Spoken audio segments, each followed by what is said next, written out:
ওরে মোহাম্মদ, তোমার জাদু চলে জমিনে, এবার তুমি দেখি একটু পারো তো আসমানে তুমি কিছু দেখাইতে পারো কিনা। কারণ যদি জাদু হয় শুধু জমিনে চলে, আসমানে জাদু চলে না, এটা নিয়ে তুমি কিছু পারো দেখাও, তাহলে আমি কালেমা পড়ে মুসলমান হয়ে যাব। আল্লাহর নবী বলেন, চাচা যান, চাঁদের উপরও যদি আমার কৃতিত্ব চলে, আমার পাওয়ার চলে, আমার ক্ষমতা চলে, তবে কি তুমি মানবা? কয় অবশ্যই, কারণ চাঁদ নিয়া জাদু করার ক্ষমতা কারো নাই। সাথে সাথে দয়ার নবী মায়ের নবী কয়, মালিক চাঁদের উপরে ওরা দেখতে চায় আমার মুজিজা। আল্লাহ বলে, বন্ধু শাহাদত আঙ্গুল দিয়া চাঁদকে ইশারা করো, ইশারা করা তোমার কাম, আর চাঁদকে দ্বিখণ্ডিত করে দেওয়া আমি আল্লাহর কাম। মুহূর্তের ভিতরে চাঁদ দ্বিখণ্ডিত হয়ে গেল। এত কিছু দেখার পরও আবু জাহেলের কপালে হেদায়াত নাই রে যুবক, হেদায়েত নাই, হেদায়েত নাই। আমাদের সমাজেও কিছু মানুষ আছে, এমন কিছু যুবক আছে, উলামায়ে কেরাম কত করে বুঝায়, দাওয়াত ও তাবলীগ ওয়ালারা তারে কত করে বুঝায়, এরপরও বুঝ মানে না, বুঝ মানে না। কত সুযোগ পাইলো, এরপরও সুযোগ কাজে লাগে না, লাগে না রে যুবক। এর নাম হলো কপাল পোড়া। খাতামাল্লাহু আলা কুলুবিহিম ওয়া আলা সামঈহিম ওয়া আলা আবসারিহিম গিশাওয়া। না না, এমনটা হওয়া যাবে না। ভাইরের নাম কপাল পোড়া, কপাল পোড়া আবু জাহেল, হেদায়েত কপালে নাই। নবী বলেন, চাচা যান, না না, এমন কথা বললে হবে না। উঠার পরে তুমি কালেমা পড়বা, গ্যারান্টি কি? ওখান থেকে তুমি কালেমা পড়ো। আবু জাহেল কই, বাতিজা বিশ্বাস করো, অতীতের সব কথা তুমি ভুলে যাও রে বাবা। এইবার কথা দিছি, আমি তো এমনি বৃদ্ধ হয়ে গেছি, এক পা তো এমনি কবরে চলে গেছি, শেষবারের মতো আমার কথাটা বিশ্বাস করো, আমাকে তুমি একটু উপরে তুইলা দেখো। মায়ার নবী দয়ার নবী আবু জাহেলের এই কথার উপরে বিশ্বাস করে নবী আমার রহমতের হাত বাড়ায়া দিছেন। সুবহানাল্লাহ। নবী আমার তার রহমতের হাত বাড়ায়া দেওয়া মাত্রই আল্লাহ পাক রব্বুল আলামিন কয়, এরে গর্ত, একটু তাকা দেখ, তোর দিকে আমার বন্ধুর রহমতের হাত চলে এসেছে। আল্লাহু আকবার। যে নবীর হাতের ইশারায় চাঁদ দ্বিখণ্ডিত হয়, সুবহানাল্লাহ। আমার বন্ধুর হাতের এত দাম, এত দাম, যেখানে বন্ধুর হাত লাগে সেখানে বরকত চলে আসে। আল্লাহু আকবার, জোরে বলেন। নবীজির হাত লাগা মাত্রই বরকত চলে আসি। আল্লাহর নবী রহমতের নবী যা বলেন, যাবের খানা আছে 4 জনের 5 জনের, মেহমান হইছে 1500, টেনশন করো না রে যাবে, আমি নবী তোমার বাড়িতে আজকে মেহমান, আমার সাহাবেরও তোমার বাড়িতে মেহমান। খানা হলো তোমার পাতিলে মাত্র 4 জনের 5 জনের, মেহমান হলাম আমরা 1500। কোন টেনশন নাই, পাতিলের বাক্সটা আমার সামনে হাজির করো। কোথায় তোমার গোশতের পাতিল, কোথায় তোমার রুটির পাতিল? মায়ার নবী দয়ার নবী হাত মোবারকের মধ্যে একটু লব মোবারক লাগাইয়া গোশতের পাতিলে লাগাইয়া ডাকনাটা নবী দিয়া বলে, যাবে শুধু গোশত নিবা নিবা, কখনো ডাকনা সরায় না। আল্লাহ। এ গর্ত আমার বন্ধুর হাতের এত দাম, এত দাম।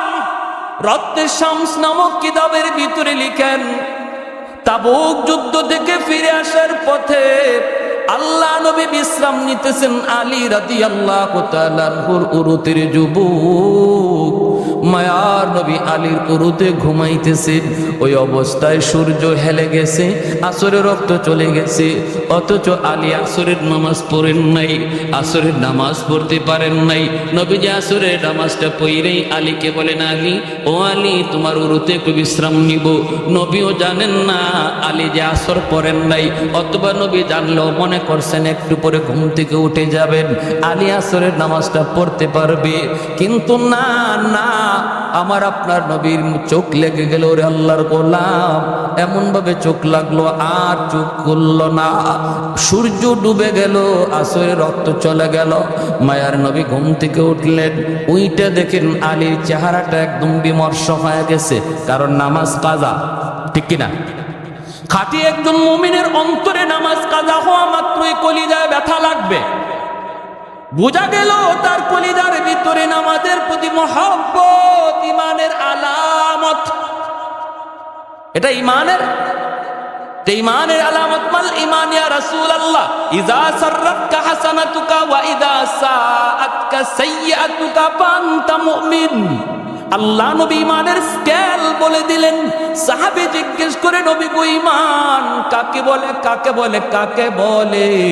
আল্লাহর নবী বলেন, যখনই কোনো নেক কাজ করবা তখনই দেখবা দিলে শান্তি লাগে, আর গুনাহ হলেই অন্তরে অশান্তি লাগে, বুঝবা তোমার কলিজায় ঈমান আছে।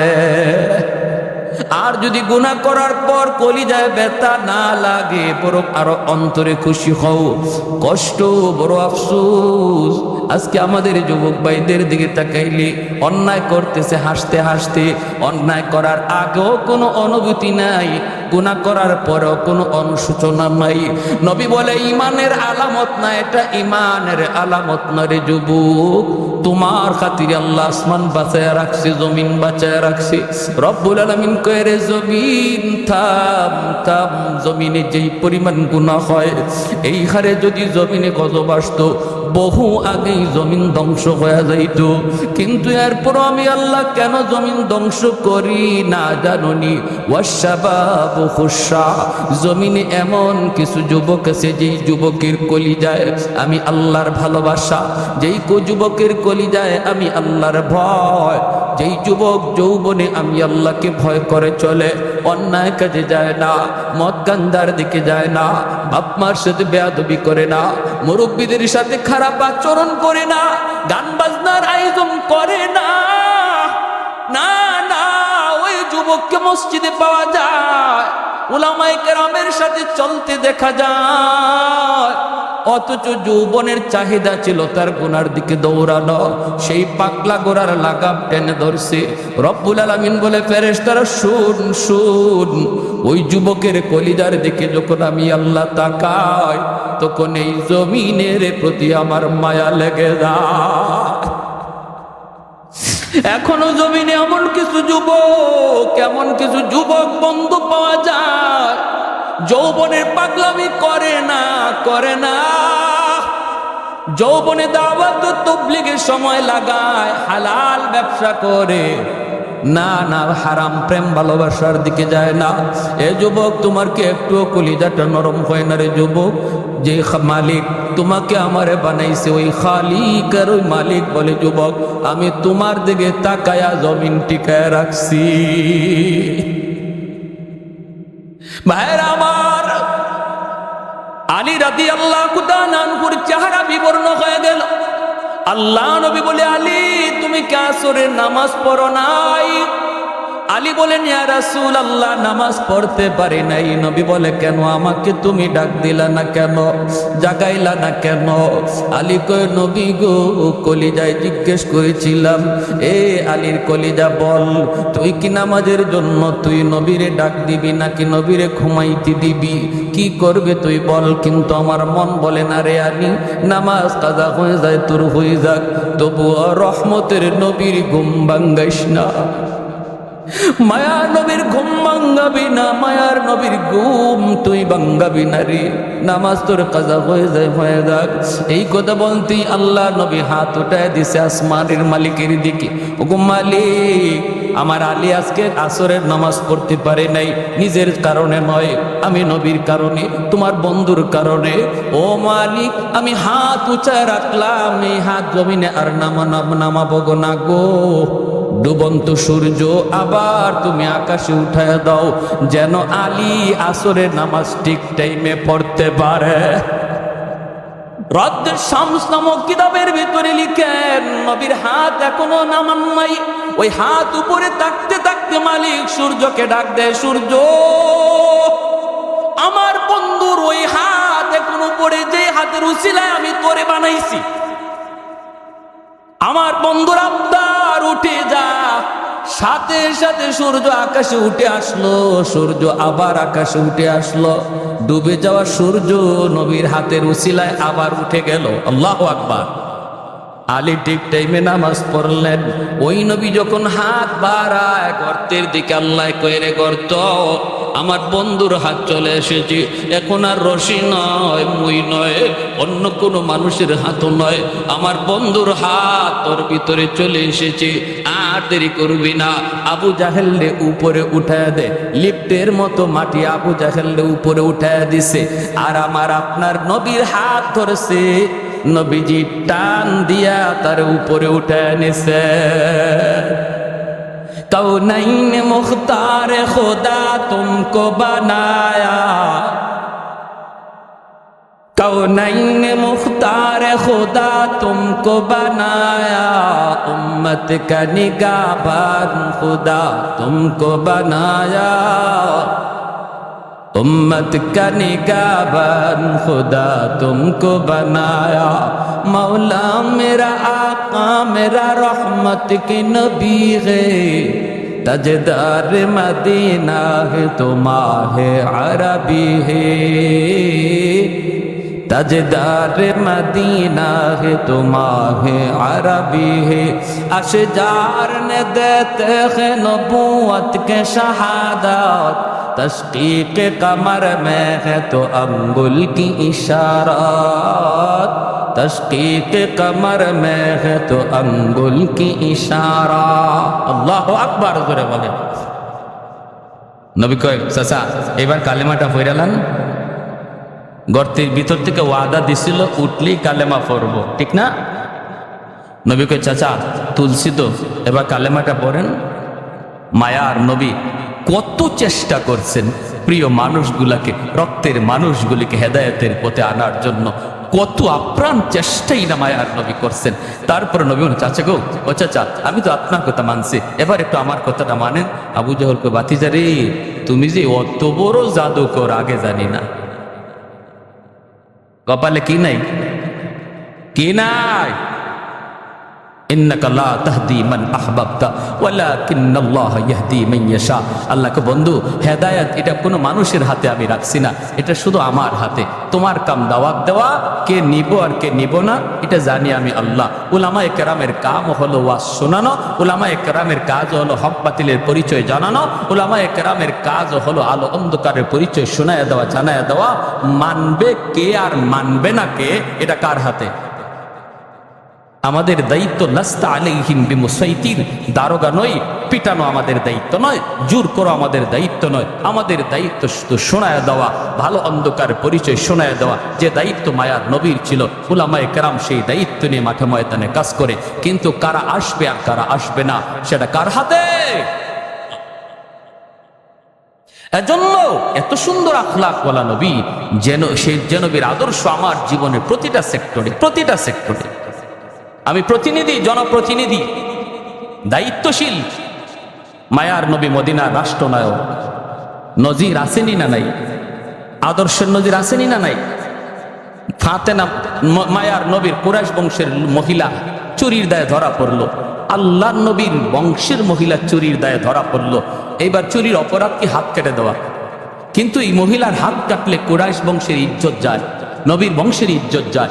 সাহাবায়ে কেরাম মায়ার নবীর কানে এই কথাটা কে শোনাবে? নবী গো, এই মহিলাটার বংশ আপনার, অতএব হাত কাটতেন না, বিচারটা একটু হালকা করা যায় কিনা, এই কথাটা নবীর কানে কে শোনাবে? সবাই মনে করতেছে শোনানো দরকার, কিন্তু শোনাবে কে?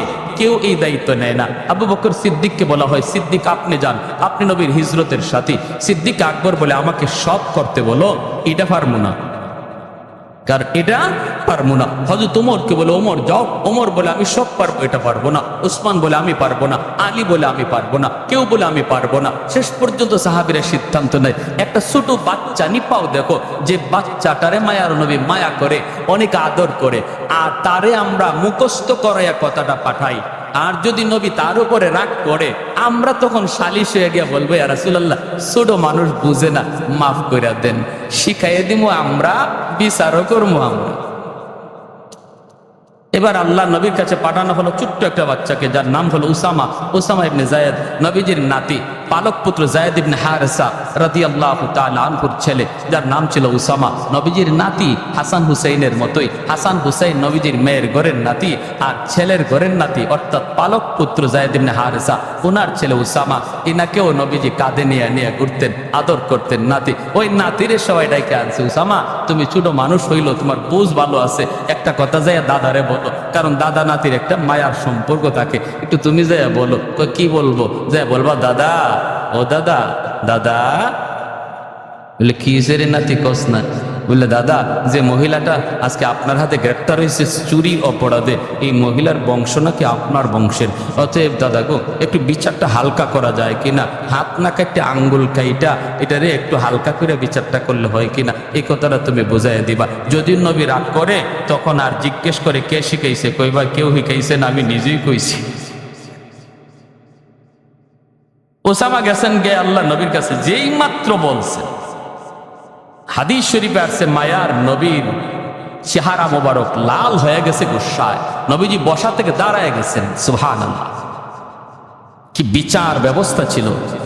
আর আজকে আমরা নিজের লোক হইলে, নিজের পরিবারের লোক হইলে, নিজের গোষ্ঠীর লোক হইলে, নিজের মুখ চেনা লোক হইলে বিচার হালকা হয়ে যায়।